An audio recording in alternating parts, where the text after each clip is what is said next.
नमस्कार।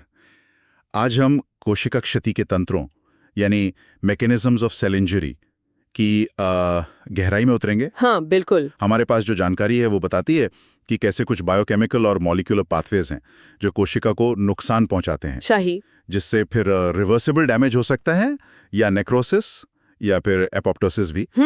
हमारा मकसद ये समझना है कि आखिर ये कोशिकाएं, ये सेल्स चोट लगने पर प्रतिक्रिया कैसे करती हैं और क्यों क्षतिग्रस्त होती हैं। बिल्कुल। और ये जानना भी दिलचस्प है कि चोट की प्रकृति, वो कितनी देर तक रहती है, कितनी गंभीर है, ये सब कैसे नतीजा तय करता है। हाँ, और सिर्फ यही नहीं, कोशिका का प्रकार भी। जैसे आपने बताया, कार्डियक मसल बनाम स्केलेटल मसल, इश्कीमिया में अलग प्रतिक्रिया होती है। सही कहा। या फिर जेनेटिक पॉलीमॉर्फिज्म जैसे CCL4 मेटाबॉलिज्म में ये भी रिस्पॉन्स को बदल सकते हैं। तो मुख्य निशाने पे कौन है? मेरे ख्याल से माइटोकॉन्ड्रिया हैं, सेल मेम्ब्रेन्स हैं, प्रोटीन बनाने की मशीनरी, और हाँ, DNA भी। ये मुख्य लक्ष्य हैं। ठीक है। और एक जरूरी बात, जैसा आपने शुरू में कहा, अक्सर ये सारे तंत्र एक साथ काम करते हैं। कोई एक चीज खराब होती है तो वो दूसरी को भी खींच लेती है। मतलब एक तरह का कैस्केड इफेक्ट। हाँ बिल्कुल, एक कैस्केड इफेक्ट। इससे मामला और पेचीदा हो जाता है। ठीक है, तो इस कैस्केड की शुरुआत कहाँ से करें? माइटोकॉन्ड्रिया से? ये कोशिका के पावर हाउस जो है। हाँ बिल्कुल, सही जगह है शुरू करने के लिए। माइटोकॉन्ड्रिया ATP बनाने, एपोप्टोसिस को रेगुलेट करने और ROS जनरेशन में, मतलब इनका बहुत अहम रोल है। पर ये क्षतिग्रस्त कैसे होते हैं? क्या वजह है?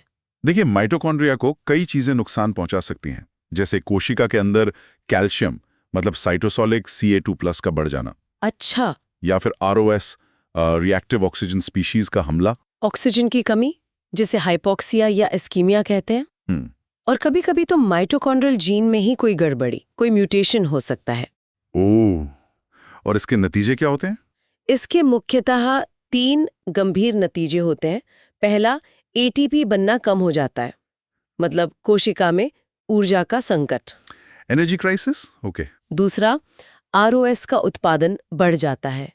ये अस्थिर अणु होते हैं जो कोशिका में ऑक्सीडेटिव स्ट्रेस पैदा करते हैं। ये ROS हमेशा बुरे ही होते हैं? नहीं, ऐसा नहीं है। कम मात्रा में तो ये जरूरी सिग्नलिंग का काम भी करते हैं, पर जब संतुलन बिगड़ता है और ये ज्यादा बन जाते हैं, तब ये नुकसान करते हैं। समझ गया। और तीसरा नतीजा? तीसरा है कुछ प्रो एपोप्टोटिक प्रोटीन्स जैसे BAX और BAK, इनका रिलीज होना। ये कोशिका को एपोप्टोसिस यानी एक तरह की प्रोग्राम्ड डेथ की तरफ धकेलते हैं। ओह, तो माइटोकॉन्ड्रिया की गड़बड़ी सीधे ATP की कमी से जुड़ी है। इसका क्या असर होता है? क्योंकि कोशिकाएं तो सामान्यतः ऑक्सीडेटिव फॉस्फोरिलेशन या ग्लाइकोलिसिस से ATP बनाती हैं। हाँ बिल्कुल, लेकिन सोचिए जब इस्कीमिया हो या कोई टॉक्सिन हो जैसे साइनाइड और ATP बनना बाधित हो जाए वो बिल्कुल। और स्तर मान लीजिए सामान्य से 10% या उससे भी नीचे चला जाए, तब तो बहुत मुश्किल हो जाएगी। हाँ, तब गंभीर परिणाम होते हैं। सबसे पहले कोशिका की सतह पर जो Na+K+ ATPase पंप होता है वो फेल हो जाता है। अच्छा। इससे कोशिका के अंदर सोडियम बढ़ता है, पानी अंदर खिंचता है और कोशिका सूज जाती है। सेल स्वेलिंग जिसे कहते हैं। ऊर्जा के लिए कोशिका फिर एनारोबिक ग्लाइकोलिसिस पर निर्भर होने लगती है। इससे ग्लाइकोजन खत्म होता है और लैक्टिक एसिड बनता है। Lactic acidosis. हाँ, लैक्टिक एसिडोसिस। इससे कोशिका के अंदर का pH गिर जाता है, माहौल अम्लीय हो जाता है, जो कई एंजाइम्स के काम को रोक देता है। और प्रोटीन सिंथेसिस पर क्या असर पड़ता है? उस पर भी असर पड़ता है। राइबोसोम्स जो हैं वो अलग हो जाते हैं एंडोप्लाज्मिक रेटिकुलम से। इससे प्रोटीन सिंथेसिस कम हो जाता है और जो प्रोटीन बनते भी हैं वो ठीक से फोल्ड नहीं हो पाते, मतलब मिसफोल्डेड प्रोटीन्स जमा हो सकते हैं। बाप रे, मतलब ATP ना होने से पूरी कोशिका का सिस्टम ही गड़बड़ा जाता है। बिल्कुल, और अंततः ये सब मेम्ब्रेन डैमेज और नेक्रोसिस की ओर ले जा सकता है। ये मेम्ब्रेन डैमेज का जिक्र आया, आपने कहा था ये भी एक मुख्य निशाना है। यहाँ बात और दिलचस्प हो जाती है। हाँ, कोशिका झिल्ली मतलब मेम्ब्रेन की सिलेक्टिव परमिएबिलिटी का नुकसान, ये इरिवर्सिबल इंजरी का एक बहुत महत्वपूर्ण संकेत है। और ये सिर्फ प्लाज्मा मेम्ब्रेन को ही नहीं, बल्कि माइटोकॉन्ड्रियल मेम्ब्रेन और लाइसोसोमल मेम्ब्रेन को भी प्रभावित कर सकता है ना? बिल्कुल, तीनों को। पर ये होता कैसे है? मतलब इसका बायोकेमिकल बेसिस क्या है? क्या ये भी ATP की कमी से जुड़ा है? फोस्फोलिपिड्स, उन्हें बनाने के लिए ATP चाहिए। एटीपी कम तो फॉस्फोलिपिड सिंथेसिस भी कम। अच्छा, और कैल्शियम का क्या रोल था? बढ़ा हुआ कैल्शियम भी एक विलेन है यहाँ। ये कुछ एंजाइम्स जिन्हें फॉस्फोलाइपेजेस कहते हैं उनको सक्रिय कर देता है। और ये फॉस्फोलाइपेजेस क्या करते हैं? ये मेम्ब्रेन के फॉस्फोलिपिड्स को ही तोड़ने लगते हैं। इससे हानिकारक लिपिड ब्रेकडाउन प्रोडक्ट्स बनते हैं, जैसे free fatty acids, acyl carnitine. इनका मेम्ब्रेन्स पर एक तरह का डिटर्जेंट जैसा असर होता है। ओह, मतलब झिल्ली घुलने लगती है। एक तरह से कह सकते हैं। साथ ही आरओएस से लिपिड परऑक्सीडेशन होता है, वो भी मेम्ब्रेन को नुकसान पहुंचाता है। और कोशिका का जो अंदरूनी ढांचा है, साइटोस्केलेटन, अगर वो डैमेज हो जाए तो उससे भी झिल्ली कमजोर होकर फट सकती है। समझ गया। और अलग-अलग मेम्ब्रेन्स के डैमेज का नतीजा भी तो अलग-अलग होता होगा। हाँ, बिल्कुल। जैसे माइटोकॉन्ड्रियल मेम्ब्रेन डैमेज हुआ तो एटीपी और कम बनेगा और एपोप्टोसिस शुरू हो सकता है। ठीक है। अगर प्लाज्मा मेम्ब्रेन डैमेज हुई तो कोशिका के अंदर और बाहर का संतुलन बिगड़ जाएगा।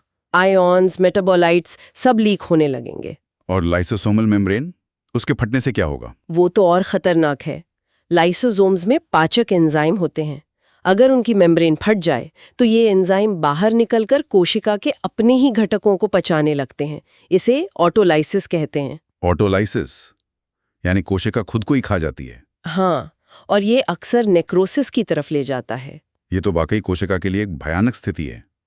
माइटोकॉन्ड्रिया, एटीपी, मेम्ब्रेन्स, इस सब के बीच कोशिका का जो कंट्रोल सेंटर है, डीएनए, उस पर क्या असर होता है? क्या वो भी खतरे में है? हाँ, डीएनए भी सुरक्षित नहीं है। उसे भी नुकसान पहुंच सकता है। रेडिएशन से, आरओएस से, कुछ दवाएं होती हैं जैसे कीमोथेरेप्यूटिक एजेंट्स, उनसे, या फिर यूं ही स्पॉन्टेनियस म्यूटेशन से भी। लेकिन कोशिका के पास इससे निपटने का कोई तरीका तो होगा? हाँ, है। एक बहुत महत्वपूर्ण प्रोटीन है P53। इसे गार्डियन ऑफ द जीनोम भी कहते हैं। P53, ये क्या करता है? एक तरह का गार्ड? बिल्कुल, आप इसे एक चेक पॉइंट गार्ड समझ सकते हैं। जब P53 को पता चलता है कि डीएनए डैमेज हुआ है तो ये कोशिका विभाजन को, सेल साइकिल को G1 फेज में रोक देता है। ताकि मरम्मत हो सके। हाँ, ताकि डीएनए के मरम्मत का समय मिल सके। और अगर मरम्मत कामयाब नहीं होती, अगर डैमेज बहुत ज्यादा है, तो P53 कोशिका को एपोप्टोसिस के जरिए खत्म होने का सिग्नल दे देता है। मतलब क्षतिग्रस्त कोशिका को हटा दिया जाता है। ये तो बहुत जरूरी बचाव तंत्र है। लेकिन क्या हो अगर P53 में ही गड़बड़ी हो, अगर वो म्यूटेटेड हो? यहीं पर मामला गंभीर हो जाता है। ये एक बहुत अहम सवाल है। अगर P53 खुद म्यूटेटेड है, जैसा कि बहुत से कैंसरों में होता है, तो फिर रुक पाती है, नहीं मर पाती है। वो अनियंत्रित रूप से विभाजित होती रहती है और यही कैंसर के विकास का एक बड़ा कारण बनता है। ओह, तो ये सब कितना जोड़ा हुआ है। हाँ। तो अगर हम संक्षेप में देखें, कोशिका क्षति एक जटिल प्रक्रिया है। इसमें कई कारक शामिल हैं। मुख्य निशाने पर माइटोकॉन्ड्रिया, मेम्ब्रेन्स, प्रोटीन संश्लेषण और डीएनए है। बिल्कुल। माइटोकॉन्ड्रियल डैमेज से एटीपी की कमी होती है, आरओएस बढ़ता है और एपोप्टोसिस शुरू हो सकता है। एटीपी की कमी से पंप फेल होते हैं, एसिडोसिस होता है, प्रोटीन सिंथेसिस रुकता है। सही। मेम्ब्रेन डैमेज एटीपी की कमी, आरओएस और एंजाइमों की वजह से होता है, जिससे कोशिका का संतुलन बिगड़ता है और ऑटोलाइस हो सकता है। और आखिर में डीएनए डैमेज, जिसकी मरम्मत P53 करता है, और अगर वो फेल हो जाए तो एपोप्टोसिस या फिर कैंसर का खतरा। आपने बिल्कुल सही सारांश दिया। ये सारे रास्ते, ये पाथवेज एक दूसरे से कितने ज्यादा गुंथे हुए हैं, इंटरकनेक्टेड हैं। जैसे एटीपी की कमी सीधे मेम्ब्रेन और माइटोकॉन्ड्रिया के काम को प्रभावित करती है। हाँ, ये वाकई सोचने वाली बात है। और यही हमें एक अहम सवाल पर लाता है। इन जटिल और इंटरकनेक्टेड मार्गों की इतनी गहरी समझ, क्या ये हमें कोशिका क्षति से जुड़ी बीमारियों जैसे इस्कीमिया हैं या न्यूरोडिजेनरेटिव डिसऑर्डर्स हैं, उनके लिए बेहतर, ज्यादा लक्षित चिकित्सीय रणनीतियां विकसित करने में मदद कर सकती हैं? शायद उन जगहों पर फोकस करके जहां ये रास्ते मिलते हैं। बिल्कुल।